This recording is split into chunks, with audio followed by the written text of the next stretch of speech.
नमस्कार। भारतीय संविधान और राज्य व्यवस्था से संबंधित वीडियो सीरीज में आगे बढ़ते हुए आज हम भारत के संविधान के विषय में जानेंगे कि उसका स्वरूप कैसा है, क्या वह संघात्मक है या एकात्मक है। इससे पूर्व के वीडियो में हमने संघात्मक और एकात्मक किन संविधानों को किन आधार पर कहा जाता है हमने जाना कि संघात्मक संविधान के गुणधर्म क्या हैं और एकात्मक संविधान के क्या गुणधर्म हैं हमने जाना। और इसके पश्चात आज हम भारतीय संविधान के संदर्भ में इस विषय को जानेंगे, उसकी विवेचना करेंगे, उस पर चर्चा करेंगे। हम जानेंगे कि भारतीय संविधान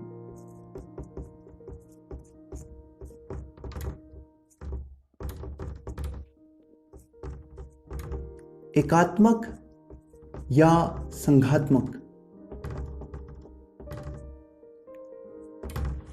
यह बात हम जानेंगे, हम इस पर चर्चा करेंगे। भारतीय संविधान के संदर्भ में अलग अलग विद्वानों ने अलग अलग विचार पेश किए हैं। भारतीय संविधान को प्रोफेसर के सी वियर ने भारतीय संविधान को अर्धसंघात्मक कहा है। अर्धसंघात्मक प्रोफेसर के सी वियर ने भारतीय संविधान को कहा है। ना तो संघात्मक कहा है, ना तो एकात्मक कहा है, अर्धसंघात्मक कहा है, क्वासी फेडरल। इसके अलावा जी ऑस्टिन ने भारतीय संविधान को सहकारी संघवाद स्वरूप का बताया है। इसके अलावा आइवर जेनिंग्स ने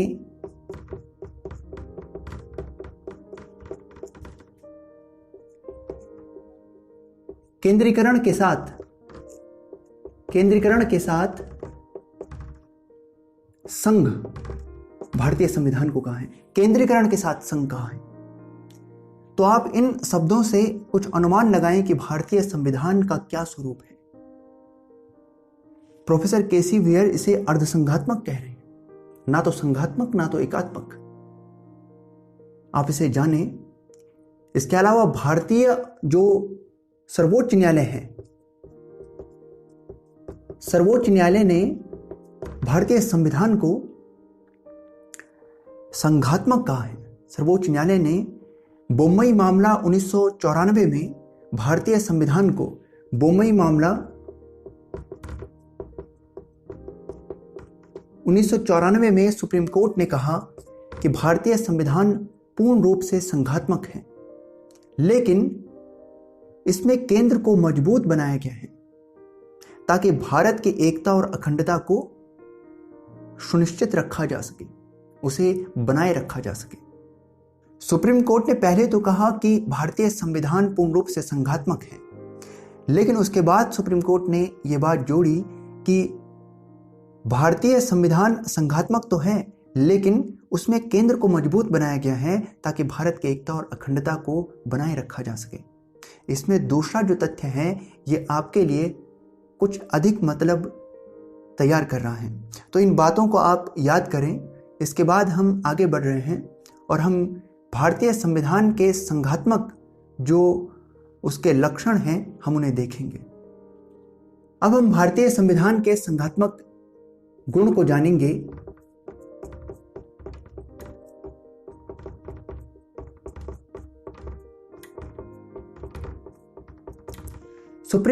भारतीय सुप्रीम कोर्ट ने भारतीय संविधान को संघात्मक कहा है। यह किस आधार पर कहा है, हम उन गुणों को जान रहे हैं। सबसे पहले तो भारत में द्वैध सरकार है। द्वैध सरकार, डुअल गवर्नमेंट है। हम जानते हैं कि भारत की सरकारें केंद्र और राज्यों में सरकारें होती हैं, और हम जानते हैं कि इनमें शक्तियों का पृथक्करण होता है, शक्तियों का विभाजन होता है, केंद्र और राज्यों में शक्तियों का विभाजन होता है। यह संघात्मक संविधान का लक्षण है। तो भारतीय संविधान इस आधार पर संघात्मक हुआ क्योंकि यहाँ द्वैध सरकार है, केंद्र और राज्यों में सरकार बटी हुई है और शक्तियों का स्पष्ट विभाजन है। हम जानते हैं कि शक्तियों का जो विभाजन है यह संविधान में अनुसूची 7 में शक्तियों का विभाजन किस प्रकार से है यह दिया गया है। और अनुसूची 7 में हम जानते हैं कि संघ सूची, राज्य सूची और इसके अलावा समवर्ती सूची के संदर्भ में लिखा गया है। संघ सूची जिसमें वर्तमान में 100 विषय हैं जिस पर केंद्र सरकार नियम बनाती है और इसमें पूर्व में 97 विषय हुआ करते थे। इसके अलावा राज्य सूची जिसमें वर्तमान में 61 विषय हैं जिसमें पूर्व में 66 विषय हुआ करते थे। और समवर्ती सूची जिसमें वर्तमान में 52 विषय हैं जिसमें पहले 47 विषय हुआ करते थे। तो इस प्रकार से हम जानते हैं कि अनुसूची 7 में शक्तियों का विभाजन भारत में जो केंद्र और राज्य की सरकारें हैं इसमें स्पष्ट रूप से अनुसूची 7 में उनकी शक्तियों के विषय में लिखा गया है। तो भारत के संविधान में शक्तियों के विभाजन को दर्शाया गया है, इसलिए भारत का संविधान संघात्मक गुण दर्शाता है। इसके अलावा हम जानते हैं कि यदि शक्तियों का विभाजन है तो भारत में संविधान लिखित है। तो इस प्रकार लिखित संविधान भारत का है और यह संघात्मक संविधान का गुण है। तो इस प्रकार इस वजह से भी भारत के संविधान को हम संघात्मक संविधान कह सकते हैं। संविधान की सर्वोच्चता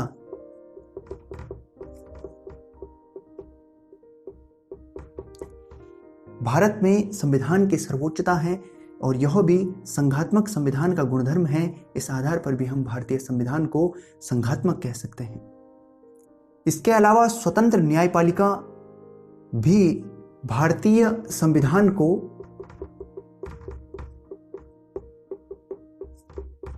संघात्मक होने का दावा करती है। स्वतंत्र न्यायपालिका जो भारत में है इस वजह से भी हम भारतीय संविधान को संघात्मक कह सकते हैं क्योंकि स्वतंत्र न्यायपालिका होना भी एक संघात्मक संविधान का गुणधर्म है।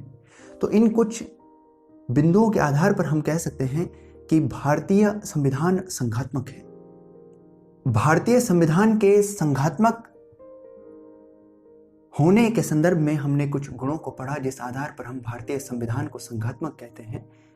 लेकिन यहाँ कुछ ऐसे भी गुण हैं जिनकी वजह से भारतीय संविधान का झुकाव एकात्मक संविधान की तरफ देखने को मिलता है। इसका स्वरूप एकात्मक देखने को मिलता है।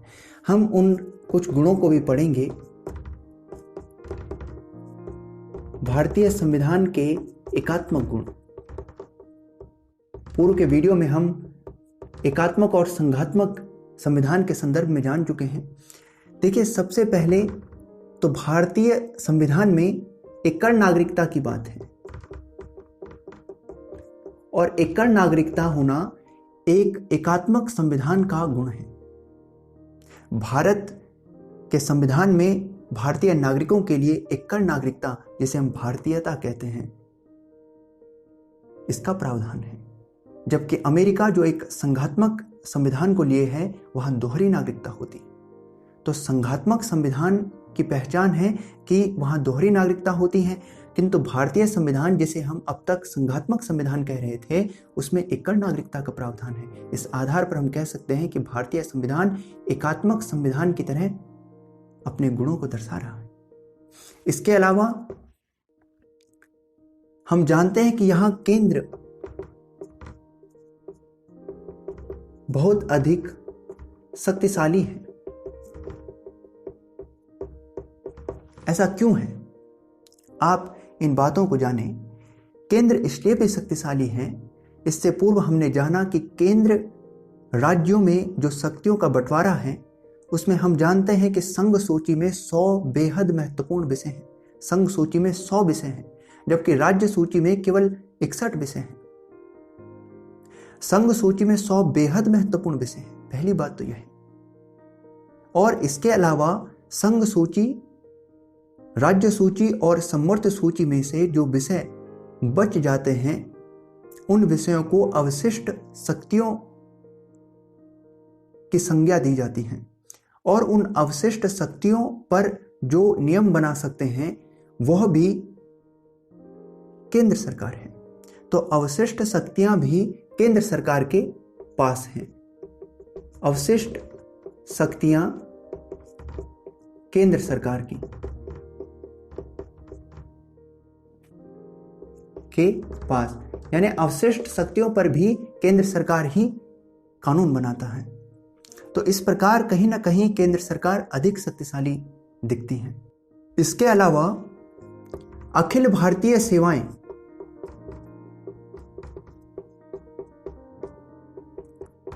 अखिल भारतीय सेवाएं जो केंद्र सरकार के ही नियंत्रण में होती हैं और केंद्र सरकार के द्वारा ही इसमें भर्तियां की जाती हैं, तो इस प्रकार से यह भी केंद्र सरकार की एक अतिरिक्त शक्ति है। इसके अलावा एकीकृत न्यायपालिका, भारत में एकीकृत न्यायपालिका होती है। एकीकृत न्यायपालिका का तात्पर्य है कि यूं तो देखिए राज्यों में भी जो है हाई कोर्ट होते हैं, लेकिन अंतिम निर्णय सुप्रीम कोर्ट का ही होता है। हाई कोर्ट में जो मुकदमे होते हैं वे जाकर सुप्रीम कोर्ट में अपना अपील कर सकते हैं और सुप्रीम कोर्ट का निर्णय अंतिम निर्णय होता है। इस प्रकार भारत में एकीकृत न्यायपालिका है, अंतिम निर्णय सुप्रीम कोर्ट का होता है। तो यह भी कहीं ना कहीं केंद्र सरकार या केंद्र की अधिक शक्ति के तौर पर देखा जाता है। राज्यपाल की स्थिति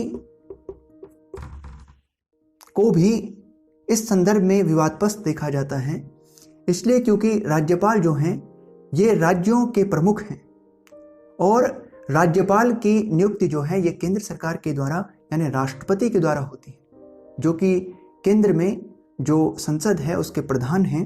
तो राष्ट्रपति जी के द्वारा राज्यपाल की नियुक्ति राज्य में होती है और राज्य के जो मुखिया हैं वो केंद्र सरकार के द्वारा नियुक्त हो रहे हैं। तो कहीं ना कहीं आप ये कह सकते हैं कि राज्यपाल जो हैं ये केंद्र सरकार की एक शक्ति के तौर पर हैं। तो ये भी एक विवादास्पद विषय है जो कि ये दर्शाता है कि ये एकात्मक जो है एकात्मक स्वरूप लिए हुए संविधान को ये दर्शाता है कि भारतीय संविधान कुछ ऐसा है। इसके अतिरिक्त आपातकालीन प्रावधान अगर आप देखें, आपातकालीन जो स्थिति है उसमें संपूर्ण शक्तियां केंद्र सरकार के पास चली जाती हैं और यहां पर स्पष्ट रूप से देखा जाता है कि किस प्रकार परिस्थिति अनुरूप भारतीय संविधान अपने स्वरूप को बदल देता है और पूरी तरह से एकात्मक हो जाता है। इस स्थिति में भारतीय संविधान पूरी तरह से एकात्मक है क्योंकि आपातकालीन स्थिति में संपूर्ण शक्तियां केंद्र सरकार के पास चली जाती हैं। तो यहाँ पर केंद्र सरकार बेहद मजबूत स्थिति में देखने को मिलती है, इसलिए यहाँ हम कह सकते हैं कि भारतीय संविधान का एकात्मक स्वरूप देखने को मिलता है। इसके अतिरिक्त राज्य तो नश्वर हैं, राज्य नश्वर हैं, राज्य नश्वर हैं, इनकी सीमाओं को भी बदला जा सकता है, इनके नाम को भी बदला जा सकता है, इन्हें किसी और राज्य में शामिल किया जा सकता है, इनके क्षेत्रफल को कम ज़्यादा किया जा सकता है और ये शक्ति संसद के पास है। इस प्रकार संसद की या केंद्र सरकार की ये एक और बड़ी शक्ति है जो राज्य सरकारों की शक्ति से उसे अधिक कुछ शक्ति प्रदान करती हैं। इस आधार पर हम कह सकते हैं कि यह एकात्मक गुण भारतीय संविधान दर्शाता है। तो इन कुछ बिंदुओं के आधार पर आप कह सकते हैं कि भारतीय संविधान एक एकात्मक गुणों को लिए है और वह एकात्मक स्वरूप का है। भारतीय संविधान की इस प्रकार के स्वरूप को देखते हुए जब हम देख रहे हैं कि वह अनेक स्थितियों में अपने स्वरूप को बदल रहा है और कभी एकात्मक गुण दर्शाता है तो कभी संघात्मक गुणों को दर्शाता है। हालांकि सुप्रीम कोर्ट ने स्पष्ट रूप से इस संदर्भ में कहा है कि भारतीय संविधान पूर्ण रूप से संघात्मक है और यह उसकी यानी संविधान की यह मूल संरचना है तो हम भारतीय संविधान को संघात्मक कहते हैं। साथ ही आप भारतीय संविधान के संदर्भ में लिखा हुआ पाएंगे एकात्मकता की ओर झुकाव युक्त संघात्मक संविधान।